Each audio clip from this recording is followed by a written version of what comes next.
This is everything I wish I knew before starting my business. If I could go back before I started my business and speak to myself, before the aesthetics, before the excitement, and before all of this energy, I would have a real nice talk to myself and tell her, girl, it is not as glamorous, it is not as cool, and it is not as easy as social media makes it out to be. It is hard. Running a business is not easy. Stop listening to those gurus. Stop listening to all of those dropshippers because it is difficult and not for the reasons that you think. Let's go into everything I wish I knew before starting a business. Running a business is very focused on your mindset. A lot of founders, you listen to them online, they'll tell you, oh, you need to work on your mindset, and you think this is all hippie work, but it's true. A lot of the times I would just think, don't worry about what they said. I thought it was genuinely about courses, skills, all of that. I needed to learn physical skills to be a better CEO, but what I really needed to do was the groundwork for my mental health and my mindset. A lot of the skills that you need to do, social media management, that's easy in terms of learning. But when it comes to setting boundaries and making sure that my mindset is clear, I can separate work from life, that is much more challenging. I used to think the hardest part is learning to be a great marketer. It is not. The hardest part about this is making sure that I look after myself, because I was staying up till 5 a.m. making sure that I deliver the best work to my clients, because that's what I thought being a great CEO was. But no, ensuring that you look after yourself, set clear expectations with the clients, which is really hard to do because no one teaches you these things, is way more important. Strategy, skills, all of that can be learnt, but something that is much harder to grasp, and none of these courses will teach you, is to respect yourself, respect your time, respect your energy. Another thing that I learnt the hard way, and I wish I learnt earlier on before starting my business, is that it's not fun in terms of the work that you do. It's not always going to be fun. It's not rainbows. It's not sunshine. You're not just doing all of that glamorous itsy bitsy things. You're doing all the grunt hard work as well. I used to think that as a social media manager, that's all I'll be doing. But no, I'm the accountant. I'm sending invoices, working on spreadsheets every single day, making sure that the business is profitable. I'm getting paid on time. I'm paying contractors on time as well. Writing contracts. I'm like a mini lawyer. Obviously, I can't say that. That's not legal. But a lot of contracts, deadlines, making sure that I am compliant and that the work that I'm doing for the clients that I have is also within compliance. Handling feedback. And I'm also a HR recruiter person, because once your business gets to a certain stage, you're going to be talking to a lot. And when I say a lot, you'll be conducting interviews for your VA. That is very time consuming as well. You're not starting your business and it's going to be fun, glamorous, and you're not sitting there going, I'm just going to be editing some cute vlogs and creating some cute Canva graphics. No, you're actually doing everything. And especially as a solopreneur, when you start, literally everything A to Z is all on you. I would say about 70 to 80% is a lot of business admin grunt work, and then probably 20 to 30% is actual creativity. I did mention in my first video that the role of a social media manager is very operational, not strategic. That's not what I'm talking about. What I'm talking about is running your business is very admin based and very heavy on that. Yes, it does get very creative, but that's not the main bulk of your job. Now, this one is going to be really hard for a lot of people to wrap their heads around, including myself, but your income is going to be very inconsistent. Initially, I thought, I'm just hiring myself, I've just got a few software, and whatever I make at the end, I can pay myself. But that's not the reality for a lot of people. 1 month could feel amazing, you're making a heap ton of money, and then the next month, you've realized that some of your contracts are net 90, so you won't be getting paid for a few months. And sometimes the deliverables aren't completed yet. There goes your monthly pay, or there goes your weekly pay. It's not like a 9-to-5 job where you go, okay, I get paid weekly, fortnightly, or monthly, and you know the amount that you're going to get. This is very volatile, where it's like some months you get paid, some months you don't. And that's just the nature of being a freelancer or business owner, which I really didn't think about, and I know you should, but this is why I'm sharing my wisdom with you guys, because initially I was like, oh, I'm just going to do the work. I'm going to get invoiced an hourly rate. And sometimes you could do everything right, but the client just won't pay you. And sometimes the clients are behind on their books and their cash flow isn't up to scratch as well. There's a lot of work following up with that too. But it's also important to note that just because your income is not stable, that doesn't mean you're failing.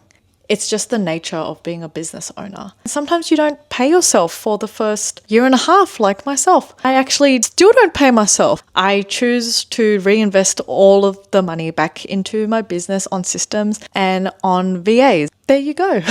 Initially, I did take a little bit of money, but I wouldn't say it's paying myself. It's more like pocket change. But definitely keep this in mind if you're thinking about starting your own business, is that you need to consider, are you reinvesting into your business? And if you need an income, make sure you start with an emergency fund. You're not actually like running around like a headless chicken thinking, how am I going to pay my bills this month? You want to make sure that you're financially secure before you go into any sort of venture, especially full-time as well. This one is very important. Clients are not guaranteed. I am so grateful that Esteldia has been pretty stable in my personal opinion. I've never gone through a month without any clients at all, or very low amounts of clients. But I do need to preface that because you're a business owner, you should prepare for the worst and have a contingency plan in case you don't have any clients at all. I'm in a privileged position to say that I've never run into that sort of trouble, but clients are not guaranteed. You could be working with someone for 2 years and realize you don't align with them anymore. This client could have been amazing at the beginning. You loved working with them. They're fantastic. They're amazing. But towards the end, something happened and you realize, hey, we're not clicking anymore. You don't enjoy the work you do for them and you don't enjoy working with them. And these things happen. And I know you need to pay the bills, you're running a business, you've got all these expenses, but you started a business. Why? Because you wanted to ensure that you're working with people that you like and doing things that you enjoy. Sometimes you need to let go of these clients. And sometimes it gets to a place where your clients are dropping as well. Clients are not guaranteed and every month is different. You could start off the year with 8 clients and end it with 3. Always remember to have a contingency plan. Something that I would also tell myself if I could go back in time before starting my business is that clarity is more important than motivation. Grit, determination, very important, because you could start off on a high and go, I watched this TikTok video and it told me that I could make X amount of money in a month and I'm going to change my life because I'm sick of this corporate hell that I work for. That's all well and good. And you could be very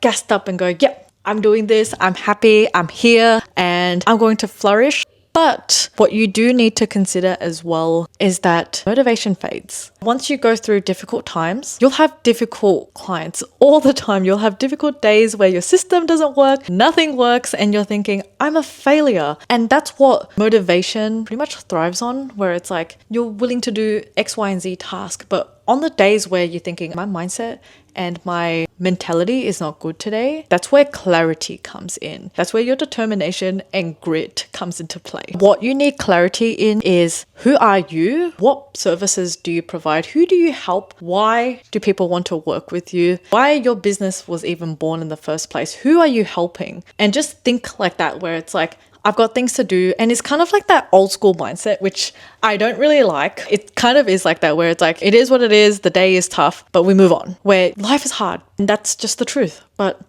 thinking it's a hard day, let's get over it. That's what will help you push through, where it's like, not every day will be like this. Other thing that I would tell myself is that social media is a highlight reel. It is a mask. Pretty much. People will only show the good sides, and growing is a lot tougher than social media makes it out to be. Social media and all the finance bros, the e-com bros, they will tell you, I made 10K in my first month, or I made 50K, 100K, you name it. And they're telling you that it is possible for everyone. It is not impossible, but it is not likely that your first month you'll make 5, 10, 100K. It's not impossible, but it's not realistic. And it's just pretty much setting you up for failure when you first start off and you've still got a full-time job, which most people who start businesses need a full-time job because the economy is just terrible right now. Having that realistic mindset and not listening to social media, because there's a lot of noise on social media saying, hey, do this and you'll make X amount every month. It's just not realistic. Overnight success is, I feel like, a myth, because overnight success doesn't just work like that. Success is like a compound effect. It's like the snowball. It's like finance, investing in stocks. You don't just put $50 in a stock and then the next day it reaches $1 million. I haven't heard of that before, actually. I don't think that's possible. But that's just like running your business. You're not just going to put 5 hours of work in and then the next day you're a millionaire. And I know social media makes it seem like that, and I've exaggerated a bit, but that's how a lot of this content comes across. And I did fall victim to this, because I think the first few months I thought to myself, I'm only making $1,000. And then it grew bigger, but then I thought, am I a failure because I'm not making that much money compared to a lot of these gurus online? And, these gurus will say whatever they need to say to get you to purchase their course. So now I need you to reframe that mindset that slow growth is better than no growth. Just because you're not an overnight success and you didn't make 10 grand in your first month, you are not a failure. It is normal to make less than what you expect in the first month. And having realistic goals is important. And just making sure that you talk to other business owners, you can get an understanding of what being a business owner actually looks like, is very important too.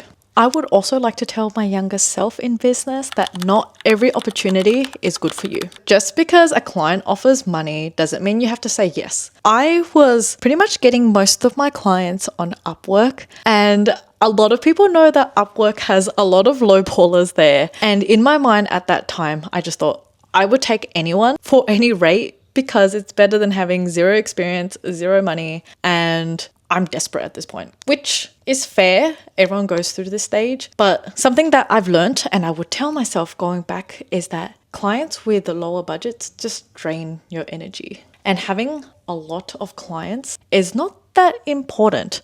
I've learned to work with less clients who pay better, and it's less stressful as well. The bigger clients that I work with, they respect and value my time more, which is what I've seen as well. So the smaller clients that I've worked with smaller budgets, I've noticed are not very aligned with me. They're a lot harder to work with compared to the bigger businesses that I've worked with bigger budgets. They're a lot more aligned, a lot easier to work with.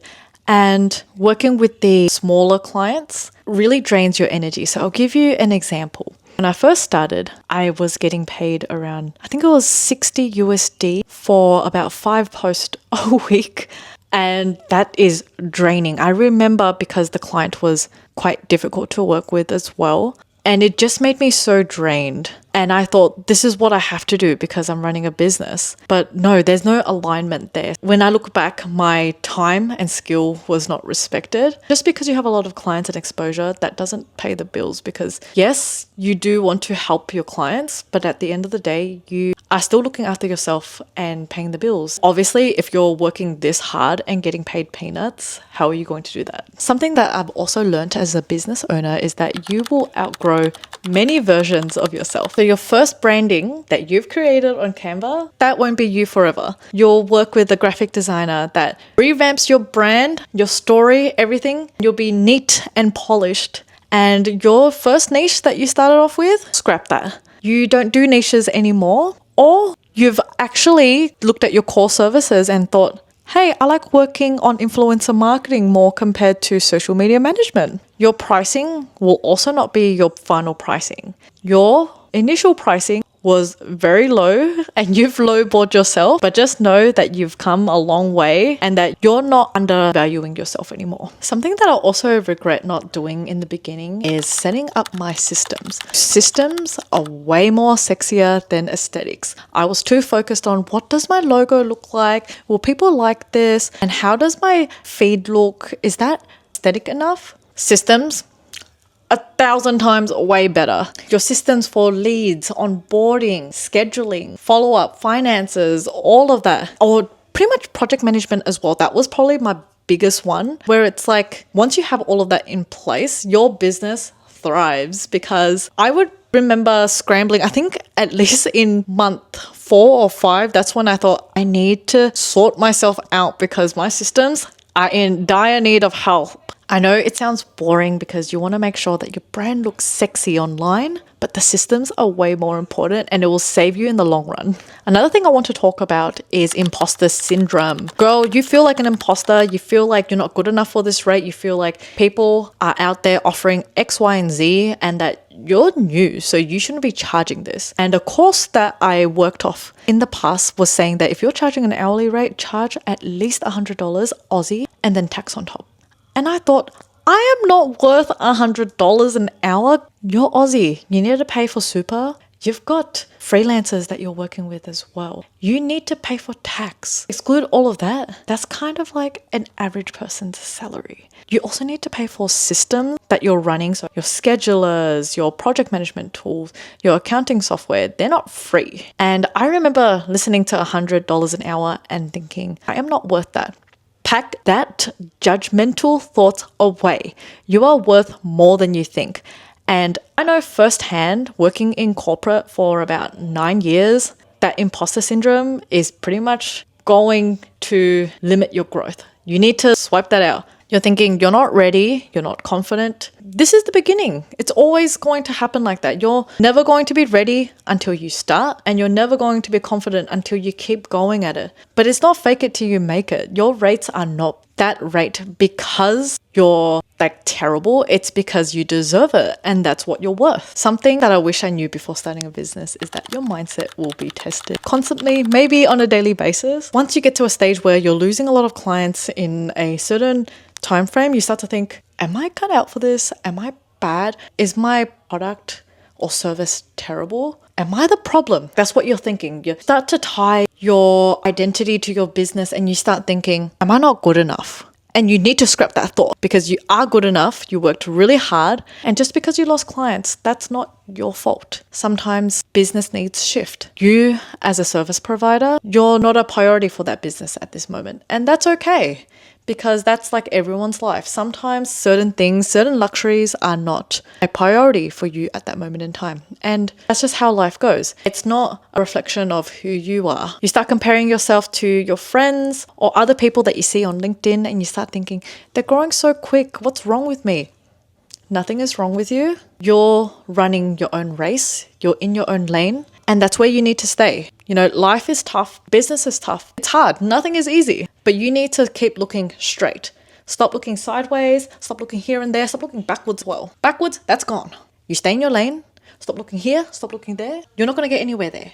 That's where you start going off the track because you start thinking, I'm not good enough. But what you need to do is focus on yourself, you and only you. So what would I do differently if I were to start a business again? I would make sure I would charge my rates properly from the beginning because it was so painful. Now looking back thinking, getting paid over $100 AUD at that time for 5 posts a week. So the posts, the captions, editing and the scheduling. It would have taken me like 15 to 20 hours to do all of that, especially because there were revisions as well. I would make sure I price my servicing properly going back because I was getting paid even less than minimum American wage doing all of that work. Another thing that I would do differently is build systems on day one. So day one, make sure I sort that out because scrambling on month 4 or 5 thinking, oh my gosh, my project management system is not up to par is stressful. Making sure that I have my systems in place in the beginning, very important. And something that I am a bit bad at, especially with someone that has a master's in finance, is not tracking my numbers from day one. So I would make sure to do that as well. Oopsie. I know I did mention a lot of negative things. Overall, it is important to make those mistakes. And I feel like I needed to learn them. And being in this business for about 2-3 years now, I am so grateful to see how far my business has come and to say that I needed to learn these things to move forward, but you do not need to go through what I did. I'm like your big sister in business. Don't do anything that I did, please. For your sanity and for my sanity. But I want you to know that you will never be ready. And it's okay. No one's ever ready. This is our first time running a business. This is our first time doing this. This is our first time on this planet doing what we're doing. There will always be uncertainty and there'll always be risk. That's part of life. But sometimes you need to get out of your comfort zone to get to that next level. And if you're at the beginning of your journey, just keep going. It will get better, I promise. If you made it this far, thank you very much for supporting me. And listening to me ramble on everything I wish I knew before starting a business. And I'll see you in the next one. Bye.